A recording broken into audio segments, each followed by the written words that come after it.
กราบสวัสดีท่านแม่พระผู้รู้ที่สถานธรรมตามผู้รู้อำเภอตากฟ้าจังหวัดนครสวรรค์นะคะขอแนะนำตัวเองอีกสักครั้งหนึ่งนะคะคือดิฉันชื่อประภาสีแสนแก้วนะคะมาจากอำเภอบ้านไร่จังหวัดอุทัยธานีค่ะก็เข้ามาปฏิบัติธรรมที่นี่ครั้งที่3นะคะแต่ละครั้งก็คือมาจำนวนน้อยวันมากความปรารถนาอย่างยิ่งคืออยากจะได้กราบพระแม่เมตตานะคะเพราะว่ารู้สึกรักและก็เคารพศรัทธาอย่างยิ่งในการเสียสละ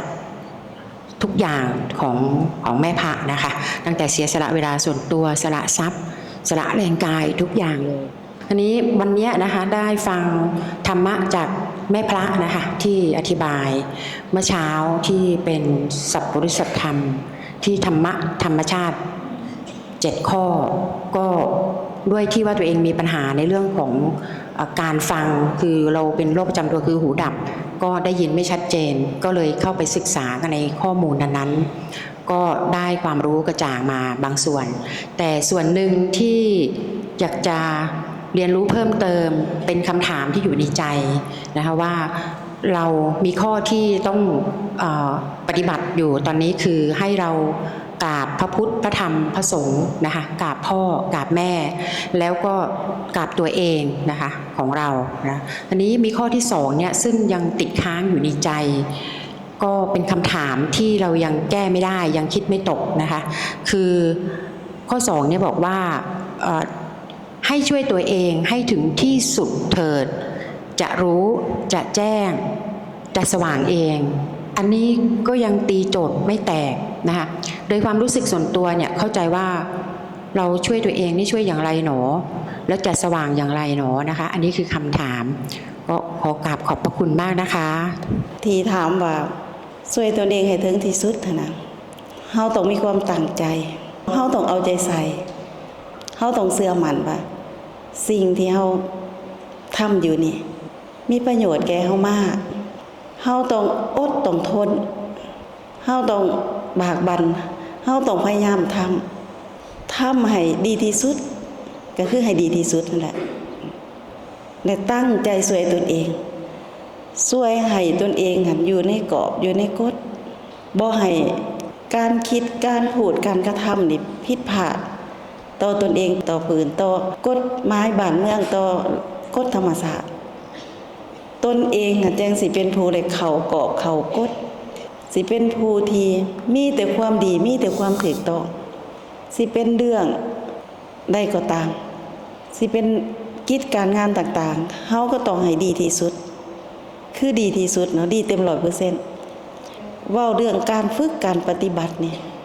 เฮาก็ต้องได้เอาใจใส่ตั้งใจเอาใจใส่พร้อมที่จะช่วยตัวเองอยู่ตลอดเวลาในทางดีทางถูกทางสอบเนาะให้ประกอบด้วยความระลึกรู้สึก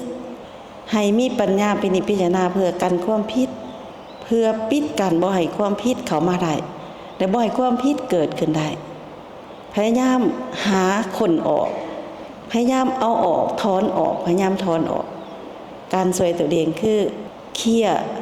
จอเข้าไปให้เห็นบ่ได้เอาสวรรค์ทางนอกหรอกแต่ว่าเอาความระลึกรู้สึกนึกเข้าไปหานึกเข้าไปสอกหาอันใดมันปิดมันกันอันใดมันเป็นสิ่งที่เฮาพูดได้ว่ามันบ่ดีแหละบ่เหมาะบ่ควรแหละต้องเลิกออกถอนออกแล้วก็บอกตัวเองว่าบ่ต้องคิดอีกบ่ต้องพูดอีกบ่ต้องทำอีกแล้วก็บ่ต้องเอาเข้ามาอีกบ่สร้างต่อแล้วก็บ่รับเอาเข้ามาการช่วยตนเองให้ถึงที่สุดก็คือสร้างคุณงามความดีมันเป็นคำที่ร่วมกันเนาะแต่ถ้าสิแยกสั้นๆก็คือตั้งใจเอาใจใส่พอใจในการช่วยเหลือตนเองในทางดีทางถึงทางสอบและพร้อมที่จะทำให้สำเร็จในการฝึกการปฏิบัติคือระลึกรู้สึกก็ต้องให้มันระลึกรู้สึกให้มันจริงๆระลึกรู้สึกระลึกได้หายใจเข้ารู้สึกนึกเข้าไปอ้าปากขึ้นรู้สึกงับลงรู้สึกเฮาสิเป็นผู้มีปัญญาอันหนึ่งเกิดขึ้นให้เข้าใจว่าเฮาสวยเฮาเองให้เฮาดีเฮาสอบเฮาประกอบสอบทำแล้วเฮาสิฮู้สิแจ้งขึ้น เฮาสิสว่างขึ้นเฮาสิเห็นอันถูกอันผิดอันดีอันบ่ดีทุกสิ่งทุกอย่างทุกอันทุกแนวทุกเรื่องเป็นเรื่องที่บ่ให้มีความผิดพลาดยับยั้งชั่งใจบ่ให้เฮามีความผิดพลาดอันนี้คือเรื่องช่วยตัวเองช่วยแบบใดอีกจบเท่านี้บ่มันเป็นคำบอกความรวมเนาะว่าช่วยตัวเองให้ถึงที่สุดเถิดนะมันเป็นภาษาลาวเรียกเอิ้นกันเนาะก็คือช่วยตัวเองไร้ปัญญาไร้การพินิจพิจารณาใจแยกแยะออกให้เห็นสิ่งที่ตนเองเป็นธรรมศาสตร์ก็ฮู้ว่าธรรมศาสตร์ปล่อยวางเรื่องธรรมศาสตร์ให้เห็นว่าทุกสิ่งทุกอย่างทรัพย์สินสิ่งของสมบัติก็เป็นธรรมศาสตร์แต่มีค่าจับใจายใช้แลกเปลี่ยนซื้อนั่นซื้อนี่ได้แต่ต้องมีปัญญาเห็นว่าสิ่งที่มีค่าเนี่ยตอนเขายังมีชีวิตเขาได้ใช้แต่ว่าตอนตายไปเขาต้องทรงโลกด้วยนี้ขึ้นเอาไว้ให้คนอยู่เบื้องหลังคนอยู่เบื้องหลังก็ใส่ซ้ำซากใจขาดบ่ต้องไปยึดต่อไปถือว่าช่วยตนเองถึงที่สุดก็คือปล่อยวางตัวเองช่วยตัวเองถึงที่สุดก็คือทุกสิ่งทุกอย่างสิ่งของทรัพย์สินสมบัติหูจักปล่อยหูจักวางและช่วยตัวเองให้ถึงที่สุดก็คือทำให้ตัวเองสะอาดบริสุทธิ์ทางกายวาจาใจบ่ให้เปื้อนบ่ให้เปื้อนบ่ให้มีสิ่งสกปรกโคเขื่อมันละเอียดก็คือกินดื่มเฮาก็ต้องระมัดระวังคิดเว้าทำต้องเอาใจใส่สร้างสาพัฒนาเฮาก็ยังได้เอาใจใส่การค้าธุรกิจก็เอาใจใส่บ่แม่นว่าเห็นแก่ได้เห็นแก่เอาผิดก็เอาถูกเอาอันนี้แหละบ่ช่วยตนเอง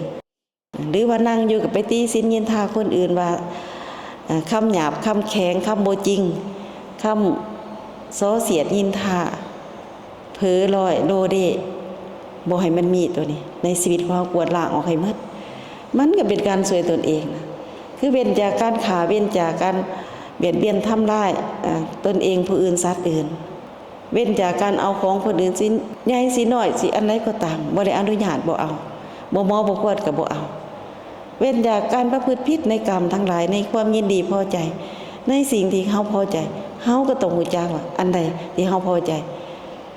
เฮาพอใจผู้คนยิงซ้ายนี่แหละผู้ที่เฮาพอใจเสียงที่เฮาพอใจกินที่เฮาพอใจรสที่เฮาพอใจสิ่งที่เฮาสัมผัสเนี่ยมันชื่นชมยินดีแหละมันอยู่ในความเย็นหอดอ่อนแข็งเฮาก็พอใจแต่เฮาพอใจในเรื่องยิ่งซ้ายบ่าวสาวสามีภรรยาตัวนี้แหละเฮาแนมบ่เห็นเฮาไปเว้าแต่เย็นหอดอ่อนแข็งเฮาบ่เว้าซะอันตัวเฮาพอใจกันอันนี้เฮาก็ต้องได้เคลียร์ออกว่าบ่ให้มันผูกมันมัดบ่ให้มันทับมันติดและพูดคำบ่จริงคือที่กล่าวคำบ่จริงคำหยาบคำแข็งกะละคำโลเลส่อเสียดเบียดเบียนยินทาคนอื่นซับซ้อนอยู่ยงเฮาก็บ่ให้มันมีในชีวิตเราบ่ให้มันค้างบ่ให้มันเหลือการเบื่อเมาการกินการดื่มชนิดใดก็ตามเฮาต้องเว้นเฮาต้องเป็นผู้ออกจากพวกนี้ให้ได้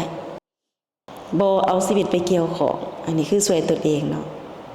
แต่ช่วยตัวเองจริงๆมันก็จริงจากพื้นฐานถ้าว่าเฮาบ่มีการเข้าใจเรื่องนี้เมาเละอยู่มันสิไปหอดใส่อันใดมาก็กินอันใดมาก็สิมั่วอยู่สิปฏิบัติธรรมแบบใดธรรมคือความถูกต้องธรรมคือความจริงสิ่งใดที่มันถือกับธรรมศาสตร์นั่นแหละเป็นธรรมสิ่งใดมันผิดธรรมศาสตร์นั่นแหละบ่เป็นธรรมการช่วยเหลือเฮาเองเฮาก็ต้องมีปัญญาเลยฮู้จักพินิจพิจารณาฮู้จักสั่งซาแต่เอิ้นว่าตีราคาเอาหยังมาตีราคาเอาปัญญาตีราคาสั่งซาเอาหยังมาสั่งซาเอาปัญญาคือมือเฮาสั่งน้ำหนักว่าบ่ถึงดอก2กิโลบ่ถึงดอก4กิโลเฮาก็ยังพอฮู้จักใจเฮาก็สามารถวัดความถือความผิดได้นะอันนี้คือการช่วยตัวเองมันหลายได้ฮู้จักคุณค่าชีวิตฮู้จักคุณธรรมศาสตร์ฮู้จักว่าคุณของผู้เป็นทาสยามกินก็ต้องกินยามดื่มก็ต้องดื่มยามนอนก็ต้องนอนยามลุกยามตื่นยามทำหน้าที่ก็ต้องทำหน้าที่กินบ่ทายก็บ่ได้ก็ต้องยอมรับว่าต้องทายดื่มบ่เบาออกก็บ่ได้และมีแต่กินบ่เฮ็ดบ่หาก็บ่ได้เฮ เฮาก็ต้องรู้จักเรื่องห่างกายเฮาต้องเอาใจใส่กับห่างกายยามกินก็ต้องกินยามดื่มยามทายยามพักผ่อนยามนอนยามตื่นแต่ห่างกายนี่ต้องได้ทำหน้าที่พอว่านั่งถาดนี่เราต้องได้ทำหน้าที่ธรรมศาสตร์ปั้นเราขึ้นมาสร้างเราขึ้นมาเพื่อให้เรามาทำหน้าที่ถ้าเราบ่ทำหน้าที่ผิดกฎธรรมศาสตร์กินบ่ไปเฮ็ดหยังมีแต่นอนเราก็สิเป็นเปียกเป็นงอยไปแหละมันก็ผิดกฎธรรมศาสตร์นะอันนี้อธิบายให้ฟังยาวเยอะเนาะเพราะว่าบ่ได้เอาตามธรรมศาสตร์ที่4ข้อก็คืออธิบายเติมเนาะคันอธิบายสั้นก็สิว่ามันคือง่ายมันบ่ง่ายเด้อสวยตัวนี้ให้ถึงที่สุดนี่เนาะที่สุดก็คือปล่อยว่างปล่อยว่าง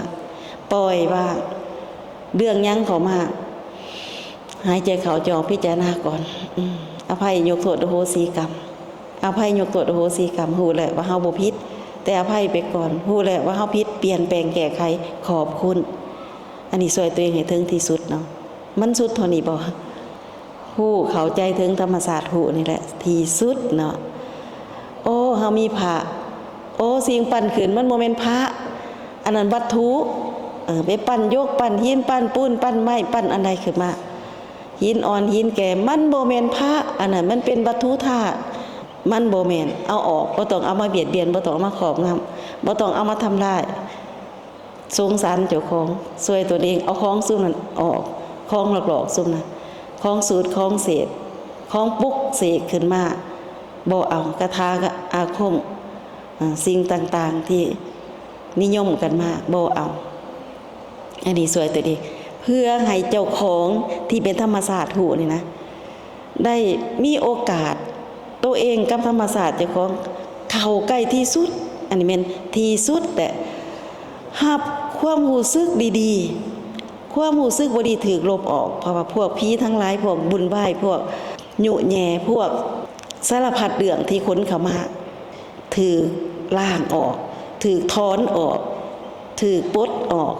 ถือเคี่ยออกหัวใจคนได้ว่าโมเมนต์ว่างเป็นนางสมาธิโตแข็งในว่าไล่โอ้ยไล่ซ่านได้หลอกได้เย็นได้แข็งกะลาดแต่ว่าของบดียังเต็มอัญญะอยู่ในหัวใจอย่าไปคิดว่าเจ้าของได้เด้อคันเจ้าของได้กวดล้างออกกายวาจาใจความคิดการเว้าการกระทำต้องเป็นธรรมเจ้าของมีธรรมเจ้าของจังหับความรู้สึกดีๆจะเกิดว่าจิตใน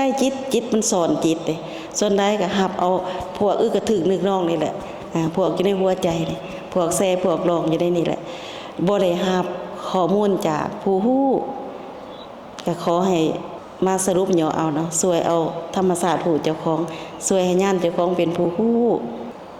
ช่วยให้เจ้าของฮู้แจกเจ้าของเองนี่ฮู้แจกในเรื่องผิดถูกชั่วดีอยู่ในกรอบอยู่ในกฎสำหรับคัดเกลาเจ้าของเห็นแบบบ่มีแหละในเรื่องเสื่อมเสียในเรื่องลางพ้อยในเรื่องให้คนอื่นเป็นถูกให้คนอื่นเดือดร้อนบ่มีแหละเฮามีแต่อดแต่ทนแต่กัดในการล่างเอาเจ้าของจนใจเจ้าของนี่มีความตั้งมั่นสงบสงัดโดยธรรมศาสตร์สงบสงัดบ่แม่นเป็นนั่งสมาธิโตแข็งเข่าซ่านว่าเจ้าของสงบสงัดโอ้บัดอำนาจซ่านตัวนั้นมันออกเจ้าของก็สิ